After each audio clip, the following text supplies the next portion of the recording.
galak at pusong mapagkumbaba.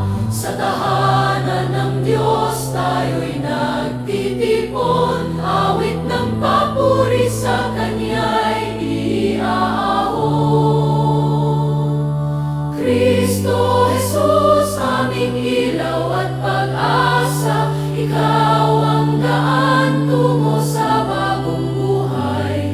Sa iyong salita kami pinalalakas, pag-ibig mo'y gabay naming wagas. Espiritu Santo, bumaba ka ngayon, punuin mo kami ng iyong biyaya at lingap, upang sa banal na pagdiriwang na ito, kami maging tapat na lingkod mo. Sa ngalan ng Ama, ng Anak, at ng Espiritu Santo, Amen. sumainyo ang Panginoon. At sumayo rin. Mga kapatid, sa araw na ito ating pinagdiriwang ang banal na kapistahan ng ating Panginoong Hesukristo bilang ang dakila at walang hanggang hari. Alalahanin natin ng ating Panginoong Hesukristo ay namamagitan para sa atin sa Kanyang Ama. Hindi siya napapagod, nagmamahal para sa atin. Palagi siya nagpapatawad sa ating mga kasalanan at inaalay niya araw-araw ang kanyang sarili para sa atin. Sa mundo na maraming sugat at pagod at maraming pagkukulang at kasalanan, masa tayo na meron tayong isang tapat na pari, si Jesus, na patuloy nananalangin para sa atin, patuloy na umaakay sa ating lahat at nagmamahal kahit na tayo paulit-ulit sa ating pagkakasala. Kaya sa banal na misa pong ito, alay natin muli ang ating mga pasanin sa Kanya, ang ating mga takot, ang ating mga pangarap, at hilingin natin na tulad niya, matuto tayong magmahal, maglingkod, at magsakripisyo para sa iba. At para tayo makitang karapat-dapat na makatanggap sa mga banal na misteryo, magpakumbaba tayo, hilingin natin muli ang Kanyang awa at pagpapatawad. Inaamin ko. Sa makapangyarihang Diyos at sa inyo mga kapatid, na lubha akong nagkasala sa isip, sa salita, sa gawa at sa aking pagkukulang. Kaya'y sinasamo ko sa mahal na Birheng Maria, sa lahat ng mga anghel at mga banal, at sa inyo mga kapatid, na ako'y ipanalangin sa Panginoong ating Diyos. Kawan tayo na makapangyarihang Diyos, patawarin tayo sa ating mga kasalanan, at patnubayan tayo sa buhay na walang hanggan. Amen. Panginoon, kaawaan mo kami. Panginoon, kaawaan mo kami. Kristo, kaawaan mo kami. Kristo, kaawaan mo kami. Panginoon, kaawaan mo kami. Panginoon, kaawaan mo kami. Manalangin tayo. Ama namin makapangyarihan, sa ikararangal mo at ikagagaling ng sangkatauhan, niloob mo si Kristo ay maging dakilang pari kailanman. Pagkaloob mo ang bayang para sa iyo, Kanyang kinamtan, dahil sa dugo niyang banal, ay makapakinabang sa Kanyang pagkamatay at pagkabuhay. Pakundangan sa alaala niyang pinagdiriwang, sa pamagitan niya kasama ng Espiritu Santo, magpa sa walang hanggan. Amen.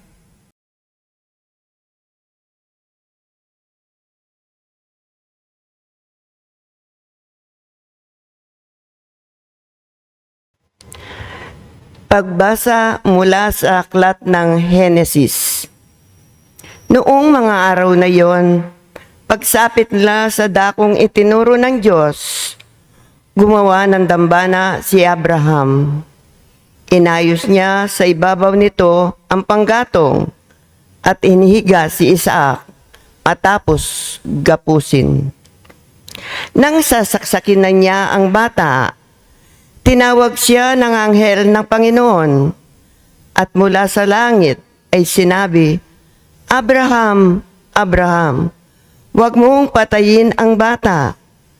Huwag mo siyang saktan.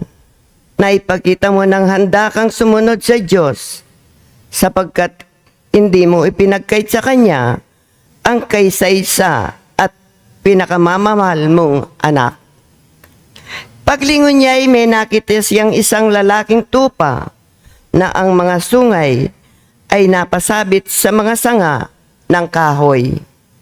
Ito ang kinuha ni Abraham at inihandog kapalit ng kanyang anak. Ang lugar na iyo'y tinawag ni Abraham na ang Panginoon ang nagkaloob. At magpahanggang ngayon, sinasabi ng mga tao, sa bundok ng Panginoon ay may nakalaan. Mula sa langit, nagsalitang muli kay Abraham ang anghel ng Panginoon. Wika nito, Akong Panginoon ang nangako sa iyo, yamang hindi mo pinagkait sa akin ang kaysa-isa mong anak, pagpapalain kita. Ang lahi mo'y magiging sindami ng bituin sa langit at ng buhangin sa dagat. Lulupigin nila sa mga lungsod ang kanilang mga kaaway. Sa pamamagitan ng iyong lahi, pagpapalain ng ang lahat ng bansa sa daigdig, sapagkat ikaw ay tumalima sa akin. Binalikan ni Abraham ang kanyang mga alipin at sama-sama silang umuwi sa Beerseba. Ang salita ng Diyos. Salamat sa Diyos. Handa akong naririto upang sundin ang loob mo. Handa akong naririto upang sundin ang loob mo. Ang panghandog, pati mga hayin, hindi mo na ibig sa dambana dalhin, upang yaoy salay iyong patawarin. Sa halip, ang iyong kaloob sa akin ay ang pangdinig ko upang ikay dinggin. Handa akong naririto upang sundin ang loob mo. Kaya ang tugong ko, ako'y naririto. Nasa kautusan ang mga turo mo.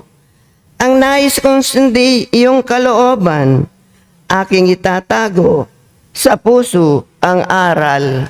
Handa akong naririto upang sundin ang loob mo. Ang pagliligtas mo'y ipinagsasabi, di ko inilihim ang sa aking sarili, pati pagtulong mo't pag-ibig na tapat, sa mga lingkod mo'y isinualat. Handa akong naririto upang sundin ang loob mo. Silang lumalapit sa iyo'y dulutan ng ligay at galak na walang kapantay. Mayaang sabihing ang puwan ay dakila ng nangangaghahangad, maligtas na kusa. Handa akong naririto upang sundin ang loob mo.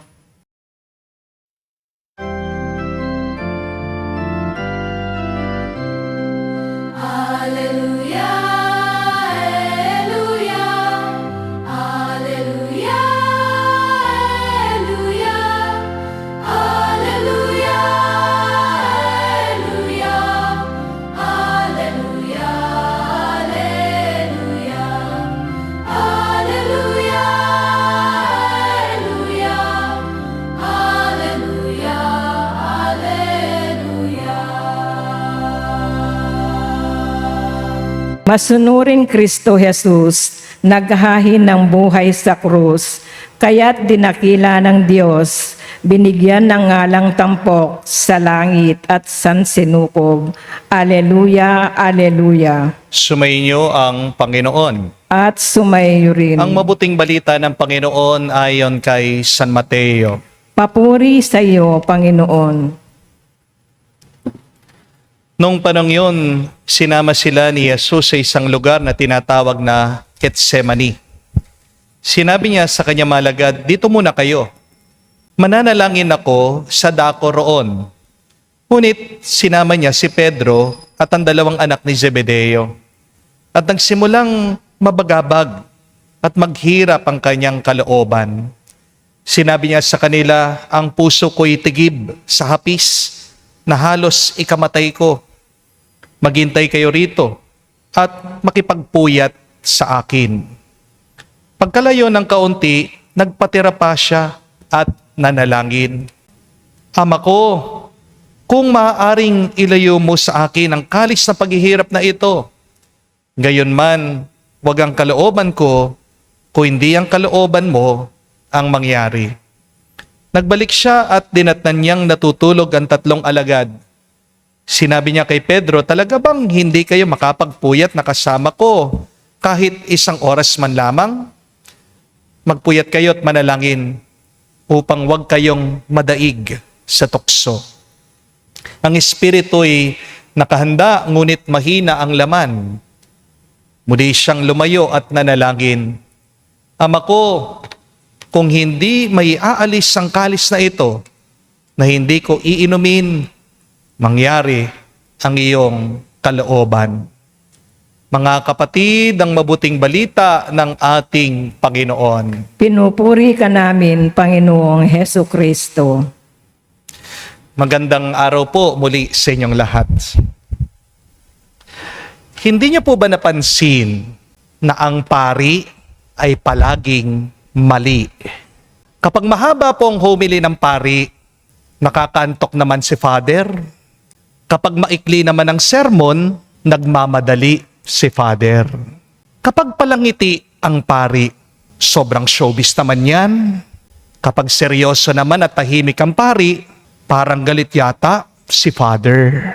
Kapag pinagsasabihan ng mga makasalanan, napaka-judgmental naman ni Father. Kapag hindi naman nagsasalita tungkol sa masama, aba, takot yatang magsabi ng totoo. Kapag sumasama sa mga tao, bakit gala ng gala ang paring ito? Kapag hindi naman nagpapakita sa mga tao, sinasabi, suplado naman ang paring yan. Kapag napagod at nagpapahinga, tamad yata ang pari. Kapag sobra naman sa trabaho, aba, pabida naman.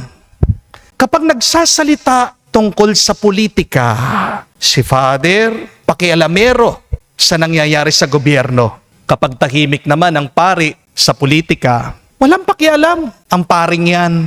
Kapag nakikisama sa rally, aktivista ang pari. Kapag nasa loob lang ng parokya, anti-social ang pari. Kapag kasama ang mga matatanda, makaluma si Father. Kapag namang kasama ang mga kabataan, uy, pakul, nakikiuso ang pari. Kapag may kasamang babae, girlfriend ni Father yan. Kapag meron namang kasamang lalaki, alam mo, boyfriend ni Father yan. Kapag mamahalin ang gamit, maluho si Father. Kapag mumurahin naman ang gamit, kuripot ang pari. Kapag magandang simbahan, ang arte naman ng pari. Kapag simple ang simbahan, walang vision ang paring yan. Kapag tumutulong sa mahirap, nagpapapogi lang yan. Kapag hindi agad tumulong, walang malasakit yan. Kapag palagi sa online, content creator na lang yan. Kapag hindi active sa social media, hindi marunong sumabay. Kapag malapit sa mga mayayaman, bias si Father. Kapag inuuna naman ang mga mahihirap, ginagamit lang sila para sumikat siya. Diba? Kahit na anong gawin ng pari, meron at merong masasabi ang mga tao. Pero siguro itong masakit na katotohanan, sanay tayong maghanap ng perpektong pari, pero nakakalimutan natin, tao din ang pari. Amen? Mga kapatid, hindi po kami robot, kaming mga pari. Hindi rin po kami bato, hindi kami santo agad-agad. Mga tao din po kami na napapagod, nasasaktan, nalulungkot at umiiyak. At minsan, naghahanap din po kami ng ibang tao na umunawa sa amin. Pero sa kabila po ng lahat, tuloy pa rin kami nagmimisa, tuloy pa rin ang kumpisal, tuloy pa rin ang pagdalaw sa mga may sakit, tuloy pa rin ang pananalangin. Dahil ang tunay na pari, hindi po tinatawag para maging sikat. Tinatawag siya araw-araw na magsakripisyo. Ang totoo pong pari, hindi po nabubuhay para purihin, kundi para maglingkod. At katulad ni Kristo, kahit na maraming mali na binabato sa Kanya, patuloy pa rin siyang nagmamahal. Tulad ni Kristo, kahit tama ang Kanyang pagmamahal, pinapako pa rin siya palagi sa krus. Kaya kung minsan pakiramdam mo ang pari palaging mali, baka hindi naman talaga siyang masama, kundi mahirap lang talagang magmahal sa mundong sanay sa paghuhusga. Di po ba? Mga kapatid, ang pari ay pari, hindi dahil gusto lang niya. Ang pari ay pari dahil gusto ng Diyos, dahil tinatawag siya ng Panginoon. Kapag ang pari lumabas po sa altar, kapag ang pari nagmimisa na, iba na siya. Siya na si Kristo dito sa mundo. Ang pari ay nananatiling pari. Hindi dahil malakas siya, hindi dahil matalino siya, hindi dahil madiskarte siya. Ang pari ay nananatiling pari dahil hindi siya binibitawan ng Diyos. Ang pari ay pari dahil may mataas at dakilang pari, si Kristo, na kanyang lakas, doon nang gagaling ang kanyang kapangyarihan. Totoo po, hindi naman po perpekto ang mga pari. May kahinaan din naman kami, may pagod din kami, may sugat din ang aming mga puso. Meron po mga araw na gusto na rin namin sumuko. Pero tandaan niyo po ito, mga kapatid, ang Diyos hindi naman naghahanap ng perpektong tao. Ang hinahanap ng Diyos ay puso na handang maglingkod. Kaya yan ang nakakamangha sa Diyos. Minsan ang ginagamit niyang kamay para magpatawad ay kamay ng isang paring makasalanan din. Ginagamit na bibig para mangaral ay ang bibig ng tao na umiiyak at nasasaktan. Ang ginagamit ng Diyos na puso para magmahal ay pusong sugatan din minsan. Dito po natin makikita na hindi ang tao ang sentro ng bukasyon, kung hindi ang biyaya ng Diyos. Mga kapatid, kapag walang pari, wala pong magbabasbas sa kasal niyo. Walang magpapatawad sa kumpisal niyo. Walang gigising para magmisa at mag-aalay ng dasal. Kapag walang pari, sino po magdadala ng langis sa mga may sakit? Sinong tatakbo sa ospital kapag meron na naghihingalo? Sino po magbabasbas sa inyong mga anak? Sino mag-i-inspire sa inyo pag kayo'y depressed na? Sinong tatayo sa altar upang iangat ang katawan at dugo ni Kristo? Opo, mahalaga ang pari. Hindi dahil dakila siya, kundi dahil dakila ang Diyos na kumikilos sa pamagitan niya. Kaya wag po lang nating husgahan ang pari, ipanalangin natin sila. Amen? If you have time to criticize a priest, please have the decency, have the love to pray for them. Dahil minsan, ang pari na lagi nagpapalakas sa iba, nauubos din. Ang pari na ngumingiti po sa altar, siya din ay may dalang mabigat sa puso niya. Ang pari na laging handang makinig sa problema ng iba, siya rin yung minsan walang mapagsabihan sa kanyang mga problema at pagsubok sa buhay. Mga kapatid, kapag merong mabuting pari, pasalamat po tayo sa Diyos. Pero kung merong paring nagkamali, ipanalangin natin siya. Hindi po biro-biro ang papel namin, ang trabaho namin mga pari. Mahirap ang buhay na ito. Marami po kaming obligasyon. Marami po kaming responsibilidad. Dahil ang pari, hindi naman po Diyos. Pero sinusubukan niyang dalhin ang Diyos sa gitna ng mundo. Ganyan kabigat ang trabaho ng pari. Tandaan niyo po ito, maraming tao ang nakakalapit kay Kristo dahil merong isang pari na hindi sumusuko sa kanyang bukasyon. Ako na lang po, kaya nakapagpari ako dahil meron po akong isang formator, isa pong pari na naniwala sa akin. Hindi ko po makalimutan nung maliit po ako, dumaan ang isang pari, sinabihan po niya ako, alam mo, bagay mong magpari. subukan mo. Hihintayin kita. Hindi ko po makalimutan yon. Tumatak po sa aking isip. Tinanim ko sa aking puso. Dahil sa pari pong yun, kaya nakapagpari ako. Ginamit siyang instrumento ng Diyos. Baka hindi natin alam, dahil din sa isang pari, siyang maglalapit sa iyo kay Kristo. Oo, palaging mali ang pari dahil tao lang siya. Pero ang mas mahalaga, kayang gamitin ng Diyos ang pagkakamali ng pari para itama, basbasan at mahalin ang mundo. Kung paano po ang maduming lupa kayang magpatubo ng halaman at magpalitaw ng bunga. Ganyan din po ang pari na merong pagkukulang, na merong kahinaan. Ginagamit siya bilang daluyan ng biyaya ng Diyos. Kaya sa banal na misa pong ito, ipanalangin natin lahat ng mga pari.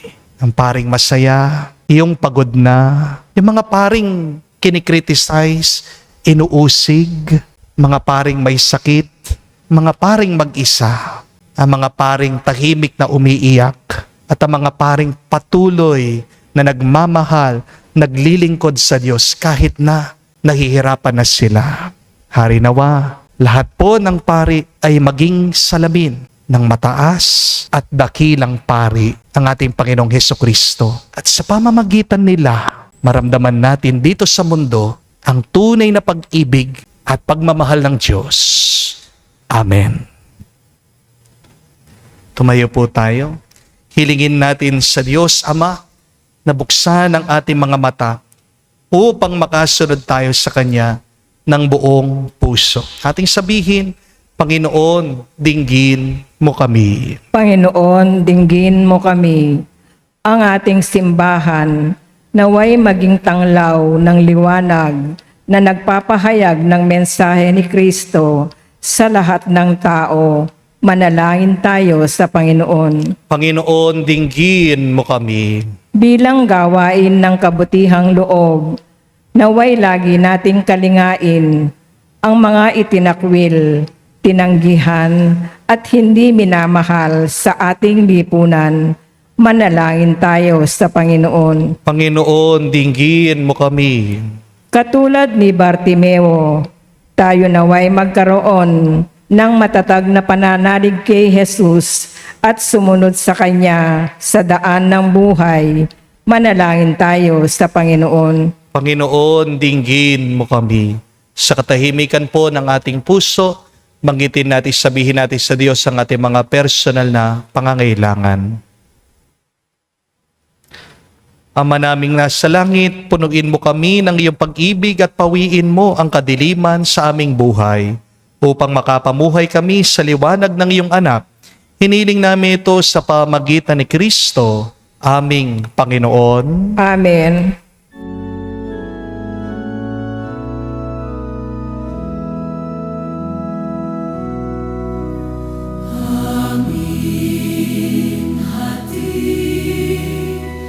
Alay na ito, ang tinapay na nagmula sa pagpapala mo. At tanggapin, alak na ito, inuming inihain sa'yo. Mahal naming Diyos, inyong tanggapin ang munting alay mula sa amin. Buong puso namin hihintayin pagpapala na aming hiling. Pagpapala na aming hiling. Manalangin kayo mga kapatid, para ang ating mga paghahain ay kalugdan ng Diyos, amang makapangyarihan. Tanggapin nawa ng Panginoon itong paghahain sa iyong mga kamay sa kapurihan niya at karangalan sa ating kapakinabangan at sa buong sambayanan niyang banal. Ama naming lumikha, ipagkaloob mong marapat na ganapin ang banal na paghahain, sapagkat tuwing pinagdiriwang ang alaala ng anak mong nag-aalay, ang pagliligtas niya sa tanan ay nangyayari upang aming pakinabangan sa pamagitan niya kasama ng Espiritu Santo magpa sa walang hanggan. Amen. Sumainyo ang Panginoon. At sumayo rin. Itaas sa Diyos sa inyong mga puso at diwa. Itinaas na namin sa Panginoon. Pasalamatan natin ang Panginoong ating Diyos. Marapat na siya ay pasalamatan. Ama naming makapangyarihan, tunay nga marapat ikaw ang aming pasalamatan sa pamagitan ni Jesucristo na aming Panginoon. Dakilang pag-ibig niya ang nagbunsod na maghain ng sarili nang kami matubos kaya't tinampok. Siya nakabayubay sa krus. Mula sa kanyang tagiliran, sinibat dugot tubig ang masaganang dumanak. Kaya't sambayanan mo'y dito na banaag. Ito ang sangkatauhang naakit sa puso ng iyong anak na sumasagip sa mga dumudulog sa batis ng kanyang pag-ibig. Kaya kaisa na mga anghel nagsisiawit ng papuri sa iyo. Nang walang humpay sa kalangitan, kami nagbubunyi sa iyong kadakilaan.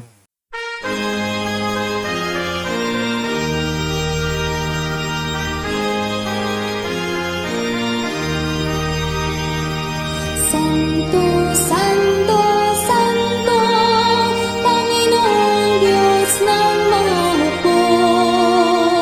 Napupuno ang langit at lupa ng kadakilaan mo.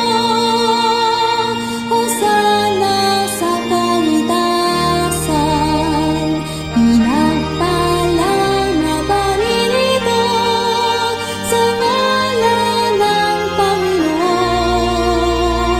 Hosana sa kaitasan, Hosana sa kaitasan.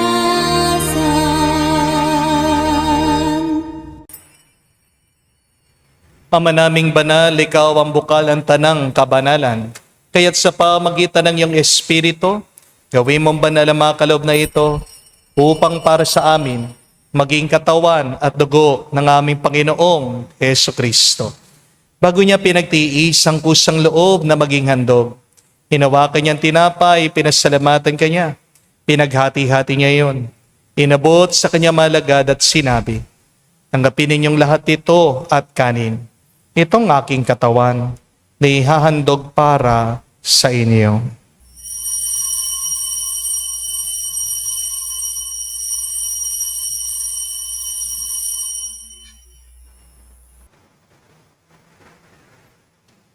Gayon din naman na matapos ang hapunan, hinawakan niyang kalis, muli kanyang pinasalamatan. Inabot niya ang kalis sa kanyang malagad at sinabi, tanggapin ninyong lahat ito at inumin. Ito ang kalis ng aking dugo, ng bago at walang hanggan tipan. Ang aking dugo na ibubuhos para sa inyo at para sa lahat, sa pagpapatawad ng mga kasalanan. Gawin ninyo ito sa pag-alaala sa akin.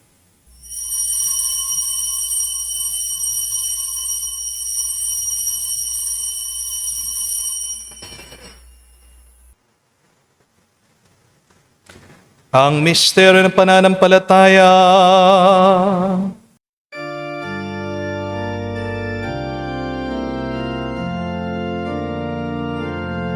Si Kristo ay namatay, si Kristo ay nabuhay,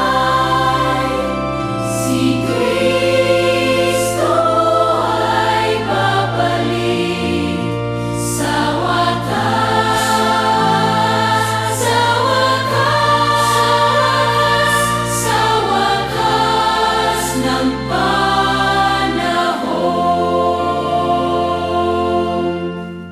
Ama, ginagawa namin ngayon ang pag-alaala sa pagkamatay, muling pagkabuhay ng iyong anak. Kaya tinialay din namin sa iyo ang tinapay nagbibigay buhay at ang kalis na nagkakalob ng kaligtasan. Kami nagpapasalamat dahil kami yung minarapat na tumayo sa harap mo para maglingkod sa iyo. Sinasamo namin kami magsalo-salo sa katawan at dugo ni Kristo ay mabuklod sa pagkakaisa sa pamagitan ng Espiritu Santo. Amalingapin mong yung simbahan daganap sa buong daigdig. Puspusin mo kami sa pag-ibig. Kaisa ni Leon ang aming Santo Papa, si Florentino aming Arsobispo at ang Tanang Kaparian. Alalahanin mo rin ang aming mga kapatid na nahimlay, may pag-asang sila'y muling mabubuhay. Gayon din naman lahat ng mga pumanaw. Kawan mo sila at patuloyin sa iyong kaliwanagan. Kawan mo at pagindapatin kaming lahat, makasalo sa iyong buhay na walang wakas. Kaisa na mahal na Birhen Maria, Ina ng Diyos. Kaisa ni San Jose, ang kanyang malwalhating esposo. Kaisa na mga apostol, lahat ng mga banal, na namuhay dito sa daigdig, nakalugod-lugod sa iyo. Ay pagdiwang nawa namin ang pagpupuri sa ikararangal mo, sa pamagitan ng iyong anak, aming Panginoong Jesucristo.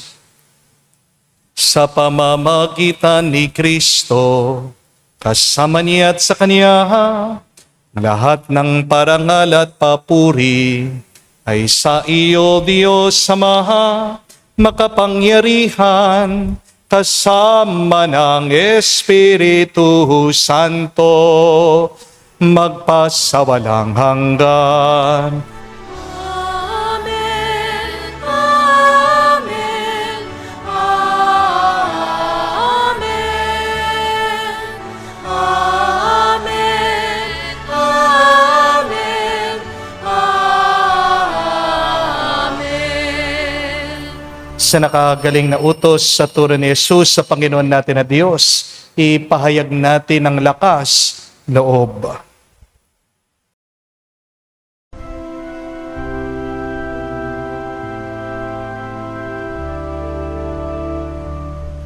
Ama namin, sumasalangit ka, sambahin ang ngalan mo, mapasa amin ang kaharian mo, sundin ang loob mo dito sa lupa para nang sa langit. Bigyan mo kami ngayon ng aming kakanin sa araw-araw. At patawarin mo kami sa aming mga sala para nang magpapatawad namin sa nagkakasala sa amin. At huwag mo kaming ipahintulot sa tukso, at iadya mo kami sa lahat ng masama.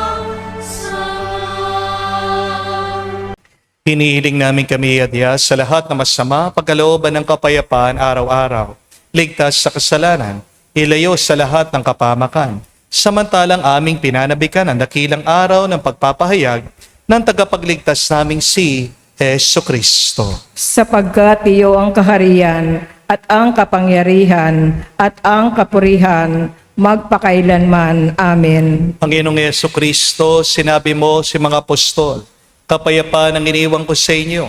Ang aking kapayapaan binibigay ko sa inyo. Tunghayan mo ang aming pananampalataya at huwag ang aming pagkakasala. Pagkalooban mo kami ng kapayapaan at pagkakaisa ayon sa iyong kalooban, kasama ng Espiritu Santo, magpa sa walang hanggan. Amen. Kapayapaan ng Panginoon ay laging sumainyo. At sumayo rin. Magbigayan po tayo ngayon ng kapayapaan sa bawat isa. Isudyo po, kapayapaan po sa inyong lahat.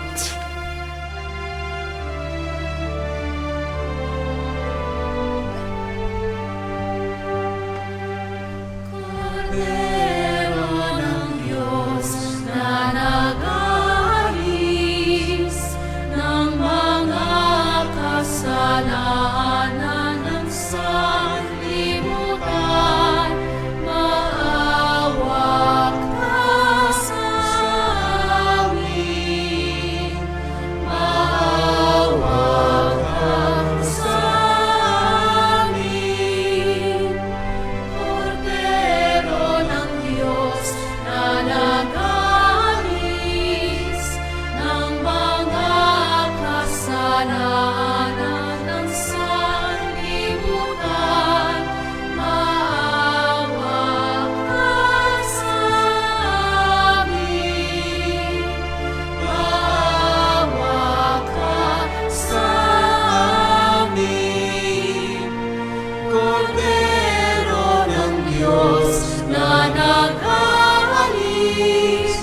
ng mga kasalanan ng sanlibutan, ipagkaloob mo sa amin ang kapayapaan. Mga kapatid, naririto ang ating Panginoong Jesucristo, ang Kordero ng Diyos. Siya nag-aalis sa mga kasalanan ng sanlibutan. Mapalad tayong lumalapit sa piging ng Kordero. Panginoon, hindi ako karapat-dapat na magpatuloy sa iyo, ngunit sa isang salita mo lamang ay gagaling na ako.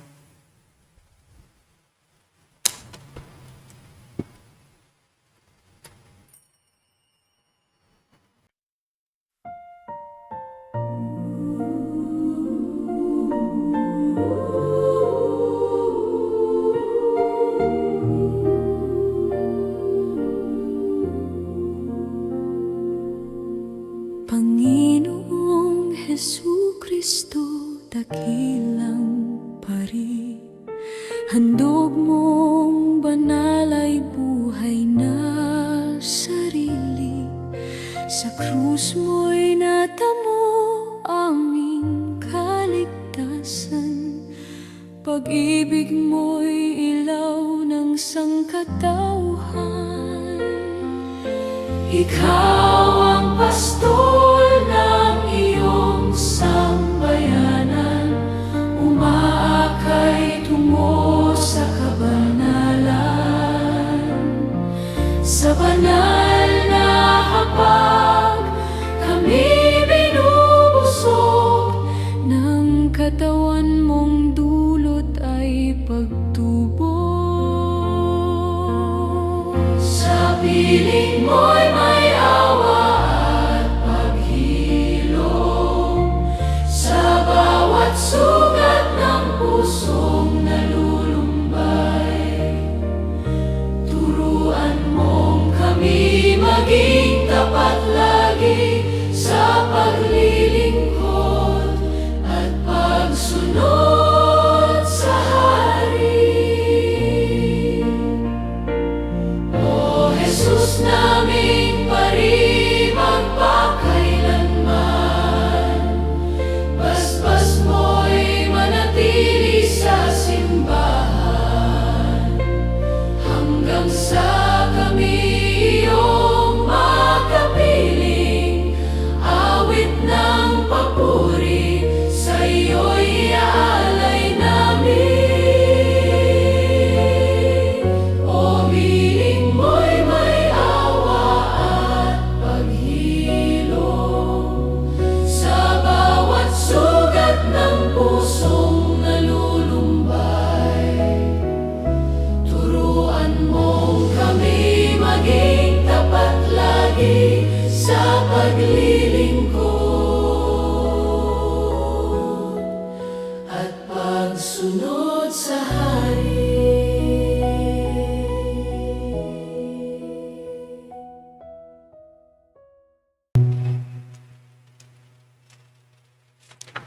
Manalangin tayo.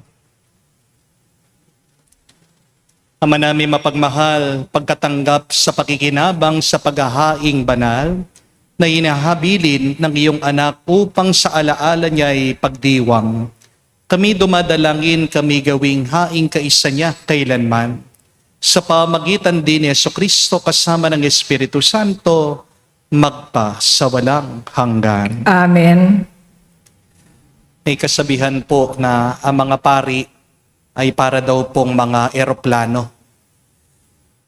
Pinag-uusapan lang natin sila kapag meron isang bumagsak. Di ba? Ganyan tayo. Di natin napapansin yung mga libu-libong eroplanong dumilipad yung mga maayos. Pero kapag merong isang bumagsak na eroplano, napakalaking issue. Ganyan po sa mga kaparian, hindi po ba? Pag nakarinig tayo ng isang paring nag-rape, isang paring namahiya ng tao, isang pari na pumapanig sa isang politiko, isang pari na nakagamit ng pera ng simbahan. Ano po yung tendency natin? Nag-generalize tayo. Nasabi natin, lahat ng pari masama. Lahat ng pari, demonyo. Yan po yung kasalanan natin.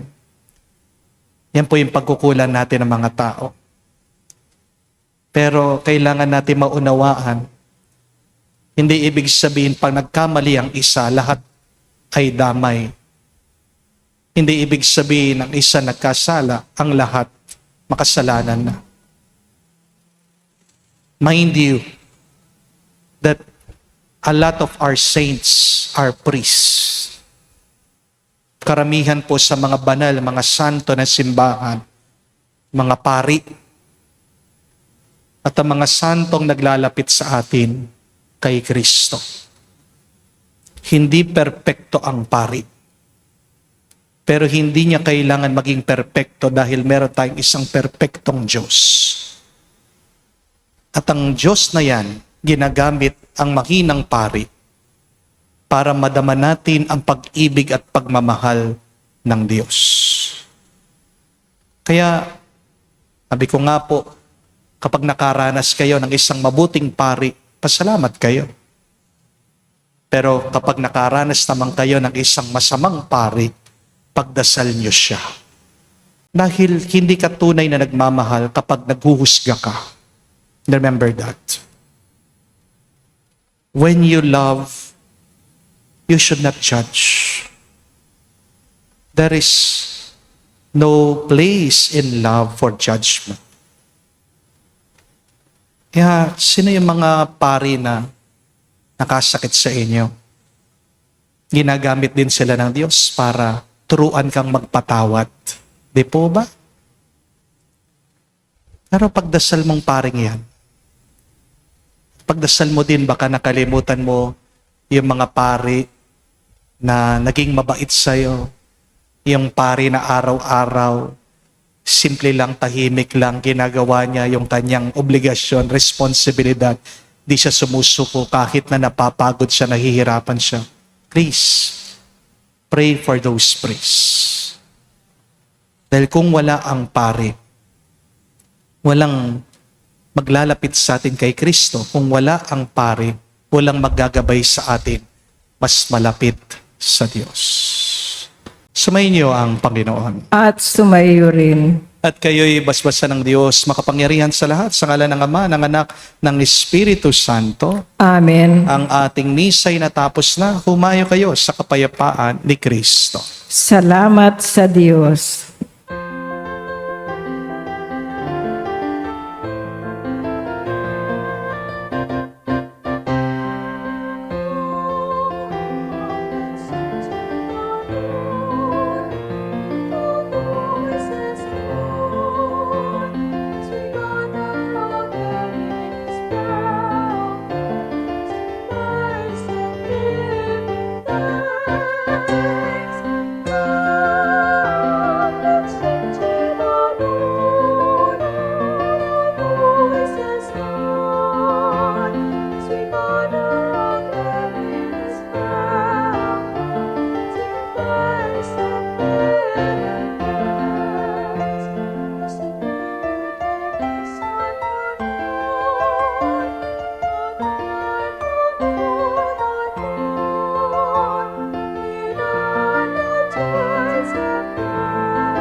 Panginoon.